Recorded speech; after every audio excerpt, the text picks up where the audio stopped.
Hi ಎಲ್ಲ ನಮಸ್ಕಾರ friends, welcome to our channel. ಇವತ್ತು ಪರ್ಫೆಕ್ಟಾಗಿ ಸಾಫ್ಟ್ ಚಪಾತಿನ ಹೇಗೆ ಮಾಡ್ಬೋದು ಅಂತ ನಾನು ನಿಮಗೆ ತೋರಿಸ್ಕೊಡ್ತಾ ಇದ್ದೀನಿ. ಇದನ್ನು ಕೆಲವೊಂದು ಟ್ರಿಕ್ಸ್ಗಳನ್ನ ಬಳಸಿ ಹೇಳ್ಕೊಡ್ತೀನಿ. ವಿಡಿಯೋ ಪೂರ್ತಿ ನೋಡಿ, ಎಲ್ಲೂ ಸ್ಕಿಪ್ ಮಾಡಬೇಡಿ. ವಿಡಿಯೋ ಪೂರ್ತಿ ನೋಡಿ. ಇಷ್ಟ ಆದಲ್ಲಿ ನಿಮ್ಮ ಫ್ರೆಂಡ್ಸ್ ಹಾಗೆ ಫ್ಯಾಮಿಲಿ ಜೊತೆ ವಿಡಿಯೋನ ಶೇರ್ ಮಾಡಿ. ಹೊಸದಾಗಿ ನೋಡೋರು ನನ್ನ ಚಾನಲ್ನ ಸಬ್ಸ್ಕ್ರೈಬ್ ಮಾಡಿ ನೋಡಿ. ಹಾಗೆ ನಿಮ್ಮ ಅನಿಸಿಕೆ ಅಭಿಪ್ರಾಯನ ಕಮೆಂಟ್ ಮಾಡಿ. ಇಲ್ಲಿ ನೋಡಿ, ಇದು ಮನೆಯಲ್ಲೇ ಮಾಡಿರುವಂತಹ ಗೋಧಿ ಹಿಟ್ಟು. ಗೋಧಿನ ತಂದು ಅದನ್ನು ನಾವು ಒಂದು ತಿಂಗಳಿಗಾಗುವಷ್ಟು ಒಂದು 5 kg ಗೋಧಿನ ತಂದು ಇಟ್ಕೊಳ್ತೀನಿ. ಅದನ್ನು ವಾಶ್ ಮಾಡಿ ಅದಕ್ಕೆ ನಾನು ಸೋಯಾ ಕಾಳನ್ನ ಹಾಕಿ ಇದನ್ನು ಪೌಡ್ರ್ ಮಾಡಿ ಈ ರೀತಿ ಇಟ್ಕೊಳ್ತೀನಿ. ಈ ರೀತಿ ಇಡೋದ್ರಿಂದ ನಾವು ಅಂಗಡಿಯಿಂದ ತಂದಿರ್ತೀವಿ ಗೋಧಿ ಹಿಟ್ಟನ್ನು, ಅದರಲ್ಲಿ ಮೈದಾ ಹಿಟ್ಟನ್ನ ಮಿಕ್ಸ್ ಮಾಡಿರ್ತಾರೆ. ಈಗಂತೂ ನಾವೇನು ತಿನ್ನಬೇಕಾದ್ರೂ 100 ಸಲ ಯೋಚನೆ ಮಾಡಬೇಕಾಗುತ್ತೆ. ಅದಕ್ಕೆ ನಾವು ಈ ರೀತಿ ಮಾಡಿ ಇಟ್ಕೊಂಡ್ಬಿಟ್ರೆ ಬೆಸ್ಟ್ ಅಂತಲೇ ಹೇಳ್ಬೋದು. ನಾನು ಇದಕ್ಕೆ ರುಚಿಗೆ ಬೇಕಾದಷ್ಟು ಉಪ್ಪು, ಹಾಗೆ ಸ್ವಲ್ಪ ಸಕ್ಕರೆನ ಹಾಕಿ, ಹಾಗೆ ಸ್ವಲ್ಪ ತುಪ್ಪ ಹಾಕಿದ್ದೀನಿ. ಅದು ಕ್ಲಿಪ್ ಮಿಸ್ ಆಗಿದೆ. ಅದನ್ನು ಚೆನ್ನಾಗಿ ಈ ರೀತಿ ಫಸ್ಟು ಮಿಕ್ಸ್ ಮಾಡ್ಕೋಬೇಕು. ಆ ಹಿಟ್ಟು ಪೂರ್ತಿ ಅದನ್ನು ನಾವು ಮಿಕ್ಸ್ ಮಾಡಿದಾಗ ಇದು ಸಾಫ್ಟಾಗಿ ಬರುತ್ತೆ. ಇವಾಗ ನಾನು ಇದಕ್ಕೆ ಟ್ರಿಕ್ಸ್ ಅಂತ ಏನು ಹೇಳಿದೆ, ಇದಕ್ಕೆ ಇವಾಗ ನಾನು ಉಗುರು ಬೆಚ್ಚಗಿರುವಂತಹ ಬಿಸಿನೀರನ್ನ ಹಾಕ್ಕೊಳ್ತಾ ಇದ್ದೀನಿ. ಇದಕ್ಕೆ ಹಾಲು ಹಾಕಿ ಮಾಡಿದ್ರೂ ಸಹ ಚೆನ್ನಾಗಿರುತ್ತೆ, ಸಾಫ್ಟಾಗೇ ಬರುತ್ತೆ. ಈ ಉಗುರು ಬೆಚ್ಚಗಿರೋ ನೀರು ಹಾಕಿದ್ರೆ ಇನ್ನೂ ಸಾಫ್ಟಾಗಿ ಬರುತ್ತೆ. ಇದೊಂದು ಮೆಥಡ್ ಅಂತಲೇ ಹೇಳ್ಬೋದು. ಈ ರೀತಿ ಇದನ್ನು ಒಟ್ಟಿಗೆ ಹಾಕಬಾರ್ದು. ನೀರನ್ನು ನಾವು ಸ್ವಲ್ಪನೇ ಹಾಕ್ತಾ ಇದನ್ನು ಕಲಿಸ್ತಾ ಹೋಗಬೇಕು. ನೋಡಿ, ಈ ರೀತಿ ಫಸ್ಟು ಕಲಿಸ್ಕೋಬೇಕು. ಮತ್ತು ನಾವು ಕಲಿಸ್ಬೇಕಾದ್ರೆ ಗೊತ್ತಾಗುತ್ತೆ ಎಷ್ಟು ನಮಗೆ ತೆಳು ಬೇಕು, ಗಟ್ಟಿ ಇರುತ್ತೆ ಅಂತ ನಮ್ಗೆ ಗೊತ್ತಾಗ್ಬಿಡುತ್ತೆ. ಈ ರೀತಿ ಕಲಸಿ ಇದಕ್ಕೆ ಸ್ವಲ್ಪ ಆಯಿಲ್ನ ಹಾಕಿ ನೋಡಿ. ಇವಾಗ ಈ ಕಲಸಿದ ಮೇಲೇ ಎಷ್ಟು ಸಾಫ್ಟಾಗಿರುತ್ತೆ, ತಕ್ಷಣವೇ ಬೇಕಿದ್ರೆ ಮಾಡ್ಕೋಬೋದು.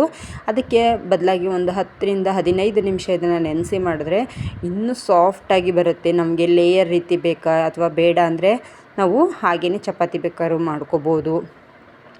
ಇದನ್ನು ಇವಾಗ 15 ನಿಮಿಷ ಎತ್ತಿಟ್ಬಿಟ್ಟು ನಾವು ಇದಕ್ಕೆ ಏನು ಸೈಡ್ಸ್ಗೆ ಬೇಕೋ ಅದನ್ನು ಪ್ರಿಪೇರ್ ಮಾಡಿಕೊಂಡ್ರೆ ಮತ್ತೆ ಇದನ್ನು ಓಪನ್ ಮಾಡಿ ನೋಡಿದಾಗ ಚಪಾತಿನೂ ಸಹ ಮಾಡ್ಕೋಬೋದು. ಈ ರೀತಿ ಒಂದು ಸಲ ಟ್ರೈ ಮಾಡಿ ನೋಡಿ. ಇವಾಗ ತೆಗೆದುಬಿಟ್ಟು ಇದನ್ನು ತೋರಿಸ್ತಾ ಇದ್ದೀನಿ. ನಾವು ಕಲಿಸ್ಬೇಕಾದ್ರೆ ಹೇಗಿತ್ತು, ಈಗ ಆಲ್ರೆಡಿ ಎಷ್ಟು ಇದಾಗಿದೆ ಅಂತ. ಇವಾಗ ಮತ್ತೆ ಇದನ್ನು ತೆಗೆದು ನಾವು ಚೆನ್ನಾಗಿ ನಾದ್ಕೋಬೇಕು. ಇದನ್ನು ಮುಟ್ತಾ ಇದ್ದರೆ ಬೆಣ್ಣೆ ಮುಟ್ತಾ ಇದ್ದೀವೇನೋ ಅನ್ನೋಷ್ಟು ಅನಿಸುತ್ತೆ. ಅಷ್ಟು ಸಾಫ್ಟಾಗಿ ಬರುತ್ತೆ ಚಪಾತಿ ಅಂತೂ. ಇದನ್ನು ನಾವು ಹೋಳಿಗೆ ಮಾಡ್ಕೊಳ್ತೀವಿ ನೋಡಿ, ಕಣಕ ಬರುತ್ತಲ್ಲ, ಆ ಕಣಕನ ಹೇಗೆ ಚೆನ್ನಾಗಿ ನಾದ್ಕೊಂಡ್ರೆ ಹೋಳಿಗೆ ಉಬ್ಬಿ ಬರುತ್ತಲ್ಲ, ಆ ರೀತಿ ಚಪಾತಿ ಹಿಟ್ಟನ್ನು ಚೆನ್ನಾಗಿ ನಾದ್ಕೊಂಡ್ರೆ ಲೇಯರ್ ರೀತಿಯೂ ಮಾಡ್ಕೋಬೋದು. ಅಂದರೆ ಒಂದು ಚಪಾತಿ ಲಟ್ಟಿಸಿ ಇನ್ನೊಂದು ಚಪಾತಿನೂ ಸಹ ಲಟ್ಟಿಸಿ ಅದ್ರ ಮೇಲೆ ಹಾಕಿ ಕಟ್ ಮಾಡಿ ನೀವು ಲಟ್ಟಿಸ್ಕೋಬೋದು. ಅದು ಲೇಯರ್ ರೀತಿ ಬರುತ್ತೆ. ಅದಕ್ಕೆ ಸ್ವಲ್ಪ ತುಪ್ಪ, ಆಯಿಲ್ ಎರಡನ್ನೂ ಸಹ ಮಿಕ್ಸ್ ಮಾಡ್ಕೋಬೋದು.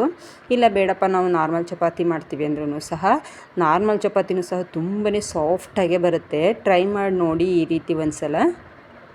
ಯಾರಾದರೂ ಈಗ ಆಲ್ರೆಡಿ ನೀವು ಈ ರೀತಿ ಟ್ರೈ ಮಾಡಿದರೆ ಹೌದು ಅಂತ ನನಗೆ ಕಮೆಂಟ್ ಮಾಡಿ ತಿಳಿಸಿ. ನೀವು ಯಾವ ರೀತಿ ಮಾಡ್ತೀರಾ ಅಂತಲೂ ಸಹ ನನಗೆ ತಿಳಿಸಿ ಕಮೆಂಟಲ್ಲಿ. ನಾನಿವಾಗ ಚಪಾತಿ ನಿಮಗೆ ಯಾವ ಸೈಜಲ್ಲಿ ಬೇಕು ಅಂತ ನೋಡಿಬಿಟ್ಟು ಇದನ್ನು ಲಟ್ಟಿಸ್ಕೋಬೋದು. ಚಪಾತಿ ಲಟ್ಟಿಸ್ತಿದ್ರೆ ಚಪಾತಿ ಲಟ್ಟಿಸ್ತಿದ್ದೀವೋ ಇಲ್ವೋ ಅನಿಸುತ್ತೆ. ನೋಡಿ ನೀವೇ ಬೇಕಿದ್ರೆ ಇಲ್ಲಿ ಎಷ್ಟು ಟ್ರಾನ್ಸ್ಪರೆಂಟಾಗಿ ಕಾಣಿಸ್ತಾ ಇದೆ. ಇವಾಗ ತವದ ಮೇಲೆ ಹಾಕಿ ಇದನ್ನು ಎರಡು ಕಡೆ ಲೋ ಫ್ಲೇಮಲ್ಲಿ ಇಟ್ಟು ಇದನ್ನು ಫ್ರೈ ಅಂದರೆ ಎರಡು ಕಡೆ ಇದನ್ನು ಬೇಯಿಸ್ಕೊಂಡ್ರೆ ಚಪಾತಿ ರೆಡಿಯಾಗುತ್ತೆ. ಮಕ್ಕಳಿಗೆ ಈ ರೀತಿ ಸ್ಕೂಲ್ ಟೈಮ್ಗಳಲ್ಲಿ ಟಿಫನ್ ಬಾಕ್ಸ್ಗಳಿಗೆ ಈ ಚಪಾತಿ ಮಾಡಿಬಿಟ್ಟು ಒಂದು ಫ್ರೂಟ್ಸು ಅಥವಾ ತುಪ್ಪ ಹಾಕಿ ನೀವು ಜೇನುತುಪ್ಪ ಜೊತೆ ಸಹ ಕೊಡ್ಬೋದು. ಮಕ್ಕಳಿಗೆ ತುಂಬ ಇಷ್ಟಪಟ್ಟು ತಿಂತಾರೆ, ಬಾಕ್ಸು ಸಹ ಖಾಲಿ ಮಾಡ್ತಾರೆ. ಇದನ್ನು ಎರಡೂ ಕಡೆ ಬೇಯಿಸ್ಕೊಂಡ್ರೆ ಸಾಫ್ಟ್ ಚಪಾತಿ ಅಂತೂ ರೆಡಿ ಆಗಿಬಿಡುತ್ತೆ. ಎಷ್ಟು ಚೆನ್ನಾಗಿದೆ. ನಮಗೆ ಯಾವುದೇ ಸಹ ಭಯನೂ ಇಲ್ಲ. ಅಪ್ಪ ಅಂಗಡಿಯಿಂದ ತಂದಿದ್ವಿ ಅಪ್ಪ. ನೋಡಿ ಇಲ್ಲಿ ಎಷ್ಟು ಚೆನ್ನಾಗಿದೆ. ನಾನಂತೂ ಇದಕ್ಕೆ ಕೊಬ್ಬರಿ ಎಣ್ಣೆನ ಯೂಸ್ ಮಾಡಿದ್ದೀನಿ. ಇದಕ್ಕೆ ಬೇಯಿಸ್ಬೇಕಾದ್ರೆ ಎರಡೂ ಕಡೆ ನೋಡಿ ಎಷ್ಟು ಕಲರ್ಫುಲ್ಲಾಗಿ ಕಾಣಿಸ್ತಾ ಇದೆ. ಚಪಾತಿ ನೋಡ್ತಾ ಇದ್ದರೆ ಇವಾಗಲೇ ತಿನ್ನಬೇಕು ಅಂತ ಅನ್ನಿಸ್ತೈತೆ, ಅಷ್ಟು ಟೆಂಪ್ಟ್ ಆಗ್ತಾಯಿದೆ. ಇದನ್ನು ನೀವು ಬಿಸಿ ಬಿಸಿ ಚಪಾತಿ ಮಾಡಿ ಇದಕ್ಕೆ ಸೈಡ್ಸ್ ಅಂದರೆ ಟೊಮೆಟೊ ಗೊಜ್ಜು ಇದಕ್ಕೆ ಬೆಸ್ಟ್ ಕಾಂಬಿನೇಷನ್ ಅಂತಲೇ ಹೇಳ್ಬೋದು. ಯಾವುದೇ ಇದಕ್ಕೆ ಮೈದಾ ಹಿಟ್ಟನ್ನು ಮಿಕ್ಸ್ ಮಾಡಿದ್ದಾರೆ ಅಥವಾ ಬೇರೆ ಹಿಟ್ಟನ್ನು ಮಿಕ್ಸ್ ಮಾಡಿದ್ದಾರಪ್ಪ ಹೇಗಿದೆ ಅನ್ನೋ ಭಯನೇ ಇಲ್ಲ. ನೀವು ಈ ರೀತಿ ಒಂದು ಸಲ ಮನೆಯಲ್ಲಿ ಹಿಟ್ಟನ್ನು ರೆಡಿ ಮಾಡಿ ಇಟ್ಕೊಂಡ್ರೆ ಮಕ್ಕಳು ಯಾವಾಗ ಕೇಳ್ತಾರೆ ಆವಾಗ ಈ ರೀತಿ ಚಪಾತಿನ ಫಟಾಫಟ್ ಅಂತ ಮಾಡಿಕೊಡ್ಬೋದು. ತುಂಬಾ ಈಸಿ. ಚಪಾತಿ ಮಾಡೋದು ಕೆಲವೊಬ್ರು ಕಷ್ಟ ಅಂತ ಹೇಳ್ತಾರೆ.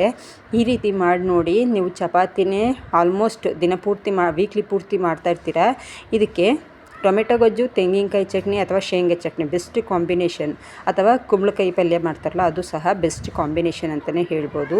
ಈ ರೆಸಿಪಿ ನಿಮಗೆ ಇಷ್ಟ ಆದಲ್ಲಿ ನನ್ನ ಚಾನಲ್ನ ಪ್ಲೀಸ್ ಸಬ್ಸ್ಕ್ರೈಬ್ ಮಾಡಿ ನೋಡಿ. ಹಾಗೆ ವಿಡಿಯೋ ಇಷ್ಟ ಆದಲ್ಲಿ ನಿಮ್ಮ ಫ್ರೆಂಡ್ಸ್ ಹಾಗೆ ಫ್ಯಾಮಿಲಿ ಜೊತೆ ವಿಡಿಯೋನ ಶೇರ್ ಮಾಡಿ. ಇದೇ ರೀತಿಯಾದಂಥ ಹೊಸ ರೆಸಿಪಿ ಹಾಗೆ ಸಿಂಪಲ್ ರೆಸಿಪಿ ಜೊತೆ ನಾನು ನಿಮಗೆ ಸಿಗ್ತಾ ಇರ್ತೀನಿ. Thank you for watching. ಮತ್ತೆ ಸಿಗೋಣ ಇನ್ನೊಂದು ವಿಡಿಯೋ ಜೊತೆ. Thank you.